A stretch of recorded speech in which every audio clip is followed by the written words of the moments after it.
Algebra 1, Section 10.8. Before I start, I just want to tell you that this, of course, being Section 10.8 would naturally have been at the end of Chapter 10. And when I got to this, I realized that you really needed the knowledge from part of what was in Chapter 8. So I didn't include this in the Chapter 10 curriculum, and I knew that I would have to get to it in the summer. So if you haven't done Chapter 8 yet, you should not be trying this lesson. You need to know about exponentials before you do this. Okay, so as we proceed, you would be assumed to have already done my summer assignments out of Chapter 8. Basically, the task that is given to us in Section 10.8 is to determine whether a list of ordered pairs best fits into one of these three categories, either exponential, linear, or quadratic. Okay. Now we're going to go over and do an example, and then I'm going to come back and talk about this more specifically. But just generally speaking, you need to remember that an exponential function either does this if it's exponential decay, or it does this if it's exponential growth. Okay. And assuming that there's no shift taking place, as in a vertical shift, they always lie above the x-axis. Okay, vertical shifts would be something we get into more in Algebra 2, so it's not going to be an issue. Therefore, you can assume in this lesson that all of these graphs will lie above the x-axis.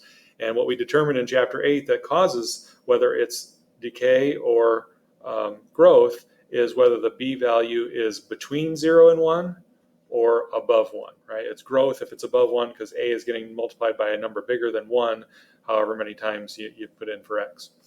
Obviously, y equals mx plus b is slope-intercept form, and that's what we're going to use for linear, so it's just any kind of line, whatever. The slope could be positive, the slope could be negative. And then quadratic is what Chapter 10 was all about. That's why 10.8, that's why this is a good place for Section 10.8. It just didn't work for us because I didn't see this section coming as we had skipped over Chapter 8 due to the shutdown. So anyway, these yield parabolas of some kind. They can open up, they can open down, etc. For our purposes, for Section 10.8, we're going to keep them simple, and they will have a vertex at the origin. So we'll be talking about parabolas that do this, or could possibly open down, but they will have a vertex at the origin, all right? Now, and I'll come back and talk more about these models here in just a second. Let's go ahead and do an example first. This one says, graph each set of points. Which model is most appropriate for each set? Now, let me say, I don't think you need to graph these. What I'm about to teach is going to allow you to do this without graphing them. I do think it would be better if they put them in a T-chart in some kind of a vertical or even horizontal organization rather than a list of ordered pairs. Therefore, let me just show you what the graphs look like. Okay. And take a look and see if you can decide which one of these looks the most like an exponential, which one of these looks the most like a linear, which one of these looks the most like a quadratic. I would say just by appearance that A looks like an exponential. Now, coincidentally, they're in the same order as I had on my notes there, but that is a coincidence. A looks like an exponential, B looks like a linear, and C looks like a quadratic. And someone might say, well, how do you know that A is not quadratic? Well, I'm going to give you a method to know for sure, but just by appearance, I would say that it's doing this kind of thing and isn't going to hook back around and make a parabola. That's what it seems to me. You could make a case that it would, though. So if you were thinking quadratic on that one, it's possible. And I'm going to give you a sure way to know the difference between the two. Okay, so anyway, what do we say? Exponential, linear, quadratic. Exponential, linear, and quadratic. Okay. Now, back to the notes. By the way, there's construction down the hall. If you hear some noise, I'm fine. It's just there's some things going on down the hall right now. Again, there are three, and we're going to have to determine which one is which. An exponential function, as you learned in Chapter 8, has a common ratio. That common ratio is the b. A is the starting amount, b is the common ratio, and we can be given a list of numbers, and I'll demonstrate this for you to tell whether it has a common ratio. A line, on the other hand, has a common difference. Something that's linear goes up, 2, 4, 6, 8, 20, 23, 26, 29, 32. Those are going up at a constant rate. That common difference, if I just use the one that I just did, 26, 29, 32, well, 32 minus 29 is 3, 29 minus 26 is 3, 26 minus 23 is 3. That's the common difference. If it's neither of those, then the other possibility is that it's quadratic, in which case it has a common second difference. And this is, I think, rather interesting. You take those differences that you just came up with by testing if it was linear, and then you subtract those to see if you get something that's common. And if it's a common second difference, then it's actually quadratic. Okay? And for each of these now, for exponential, again, we're going to use this common formula that you used in Chapter 8. We're going to use this one for linear slope-intercept form that you learned in Chapter 6. And then we're going to use this simple form of y equals ax squared plus bx plus c, this simpler form for quadratics. What I'm saying is there won't be any examples. I don't believe that you'll encounter this at all in the homework where it's got a linear term or a constant term. We're going to assume that b and c are 0, so it stays simple. Y equals ax squared. Okay? So here's how this works. Which kind of function best models the data below, and write an equation to model the data. Now again, what they're going to do is right away graph it. I'm going to say you don't need to graph it. The way that I presented those three models in notes is the way that I think you should test them. Okay, I think you should test to see if it's exponential first. If it's not exponential, then you try linear. If it's not linear, then you're already halfway to testing to see if it's quadratic, right? Because you're looking for the common second difference. So as I start here, I'm just going to follow my own rules, and I'm going to go 5.6 divided by 1.4 on my calculator. That's 4. So if it is exponential, then the common ratio here is 4. Now, by the way, you don't want to divide by 0. So for testing for exponential, just ignore anything that's got a 0, 0. Now I'm going to go 12.6 divided by 5.6, and that is 2.25. So is that common? Not even close. And 22.4 divided by 12 would be something less than 2. Okay, so we definitely don't have a common ratio. It's not exponential. The next thing I would test is linear. 1.4 minus 0 is 1.4. 5.6 minus 1.4 is 4.2. Is that common? 12.6 minus 5.6 is 7. And 22.4 minus 12.6 is 9.8. So we don't have linear either. The only other possibility then is that it's quadratic, and watch what happens when you subtract. 4.2 minus 1.4 is 2.8. 7 minus 4.2 is 2.8. And 9.8 minus 7 is 2.8. So our data set here, a set of ordered pairs, is quadratic. That's part of the answer. They will also ask us to find the equation, and that's where we want to use y equals ax squared. Now I'm going to demonstrate something for you 1 or 2 times, and then we'll kind of give you the more efficient rule to this. The way that you could find the a value, right? Because we don't want to just say y equals ax squared. We want the specific one. Our equation should have an x and a y in it, but we want to figure out what a actually is. It's a number, after all. So what you can do is plug in one of the ordered pairs. And it really doesn't matter which one, just don't use 0, 0. So I'll just pick 3 and 12.6. So if I plug 12.6 in for y, we're solving for a, and 3 in for x, that's 3 squared, and then I take my calculator and I simply divide 12.6 by 9 to solve for a, I get 1.4. Okay, which means then our final answer is the fact that it's quadratic, and then y equals 1.4x squared. Okay. Notice I didn't use slope-intercept form because that's for lines. I didn't use y equals ab to the x because that's for exponential. This one's quadratic, so that's why I use y equals ax squared.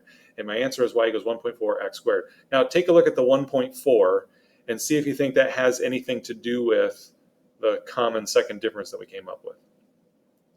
It's not a coincidence that it's half. And in fact, that is the rule. And if it comes up again, maybe I'll show you again, but that is in fact the rule. By the way, if you chose 1.4 to plug in here, or 2, 5.6, or 4, 22.4, they would all give you 1.4 because all of these points lie on the graph of y equals 1.4x squared. Okay? And as I was saying, I may show that to you again, but in fact, the rule is the common second difference. If you cut it in half, you get the a value for quadratics. All right, what's next? An example here.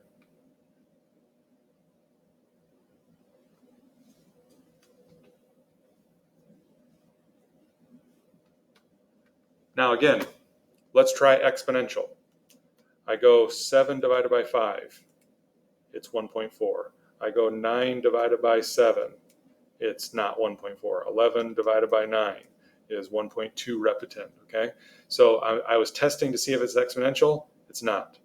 Now you can probably look at this and tell that it's going to be linear, but I'm just trying to follow the right pattern because they may not all be this simple. 7 minus 5 is 2. 9 minus 7 is 2. 11 minus 9 is 2. There's a common difference here, not second difference, common first difference, if you will. That makes it linear, okay? Now, not only that, but when you find a common difference, common meaning it's the same number, right? I got 2, I got 2, I got 2. It's common. It's the same thing. That number is the slope, right? So we go y equals mx plus b, and this would be y equals 2x plus something, okay? Now, two things. One, what you could do, well, let me say it this way. What should be evident to you is that 0, 5 is the y-intercept. So this is just 2x plus 5, y equals 2x plus 5.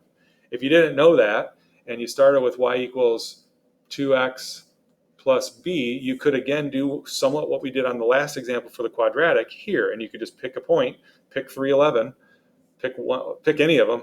The 0 wouldn't matter here. You could plug in 0. In fact, let's do that because that really highlights the fact that it is the y-intercept. Plug in 5 for y, 0 for x, and you'd solve for b. This would be 0, b is equal to 5. That's why I then could plug 5 in there. Okay? All right, now I'm jumping around a bit here, but I want to go back to the software. One more example, but we're gonna do two examples, two problems, if you will, but they're related. Real quick, here's an exponential. We've already kind of covered this, but notice there that as they divide, they're getting 0.5 every time. The 0.5 would be the b value. And then you can solve for the a. I think we're going to do that on the next example, so that's why I don't have this one scheduled to do. Okay, so here we go. Yeah, it's population. Suppose you are studying deer that live in an area. The data in the table was collected by a local conservation organization. It indicates the number of deer estimated to be living in an area over a 5-year period. Determine which kind of function best models the data. Write an equation to model the data. Okay, so again, this is going to be exponential, and it's kind of a tip-off that it's population. You've probably heard that before, that you have a certain amount of people living in a city that's growing. You take that amount of people, and let's say it's just growing by 1%. You can multiply that by 1.01, and you'll have the next year's population. Then you take that new number, you can multiply by 1.01, and you have the next year's population. So it's building off itself. This is the idea behind exponential growth. The same thing is true for decay. We have 90, and then we have less, 69, and then we have less, 52. This is being figured off the previous number, okay? Now, this is actual. This is supposed to be actual. They actually counted 90 deer one year, 69 the next year, 52 the next. Now, stop and think about that. Do you think that populations, actual populations, exactly follow an exponential model? Is it going to be exact? Real life is never exact. Okay, so as I do this, and I'm going to test it for exponential first, and that's what it's going to be, I go 69 divided by 90, and that's about 0.7666. It's about 0.77. And then I go 52 divided by 69. I'm just doing this on a calculator, and it's about 0.75. 0.753. And then I go 40 divided by 52, and it's about 0.77 again, okay? So the numbers aren't exact, but they're very, very close. I think they're gonna show that right there, yeah. So these are to the nearest thousandth, the decimals that you get when you divide. Now that's what it's going to be. It's going to be exponential. If you did 69 minus 90, 52 minus 69, 40 minus 52, you're not going to get a common difference. You're not going to get a common second difference either, because exponential is the best model. It's just that for real life examples, it's never perfect, okay? So they're going to settle on this 0.77. Okay, that's what all of these numbers seem to be roughly around. If you went with 0.76, that would be fine. And then we can put this into the common, then we can put this into y equals ab to the x for the common ratio. So y equals a, I don't know what that is yet, times 0.77 to the x. Okay? Now, again, we got lucky with the a value here because the a value is the starting amount, and at year 0 we had 90. So our completed answer is y equals, they may have asked what model best fits, so that might be part of the answer too, is that the fact that it's exponential, which drives us to use y equals ab to the x. And then our answer is y equals 90 times 0.77 to the x. I hope that was clear, that you understand that we did have to estimate there because a population is not going to be exact. If there's 100 people in a town and it's growing at 2% a year, you can't expect exactly 102 people to be there next year. We're talking about generally over years to come. All right, one last thing then. This is similar to the one we just did, but it's a profit in dollars problem. In the year 0, there's 0 profit. In year 1, they have 5,000 in profit. It's going up that way. Now again, exponential, then linear, then quadratic. That's my best advice to you. And 20,000 divided by 5,000 would be 4. And then 44,000 divided by 20,000 would be 2.2. And then 79,000 divided by 44,000 is 1.8 or so. This is not a common ratio. It is not exponential. So then we move to linear. 5,000 minus 0 is 5,000. 20,000 minus 5,000 is 15,000. 44,000 minus 20,000 is 24,000. And 79,000 minus 44,000 would be 35,000. Not linear, not at all, right? And again, if you look at the examples that are on the Prentice-Hall software, a lot of times they'll graph these so you can kind of get a visual of that. Well, if you graph this, you would just not see something linear. You're going to see something with a curve. And the other thing we need to test for then, since we've just ruled out exponential and linear, is a common second difference. The other possibility is quadratic. 15,000 minus 5,000 is 10,000. 24,000 minus 15,000 is 9,000. And 35,000 minus 24,000 is 11,000, excuse me. So this is the best model. Once again, it's a real example. It's a company. It's about profit. Sometimes profits are up a little. Sometimes profits are down a little. They're not going to follow a completely consistent pattern, but this is close, okay? And if you just averaged out those 3 numbers that are close together anyway, 10,000, obviously, okay? So the answer to here is the fact that it's quadratic. And it's going to be y equals ax squared. We got to figure out what the a value is. Again, one thing you could always do is pick a point, write out y equals ax squared, pick a point, 1 in for x, 5,000 in for y, or 2 in for x, 20,000 in for y, and you could solve for a. But in fact, I think the better thing to do here is to use the rule that I gave you in the first one, right? Because you would get some differing numbers depending on which point you used here, only because, again, this is an imperfect, real data example. Whereas it's easy to see that the average of these 3 numbers, they're right around 10,000. They're exactly at 10,000. The a value is always half that. So I'm going to go with 5,000. Okay? And that's all. Thanks for tuning in.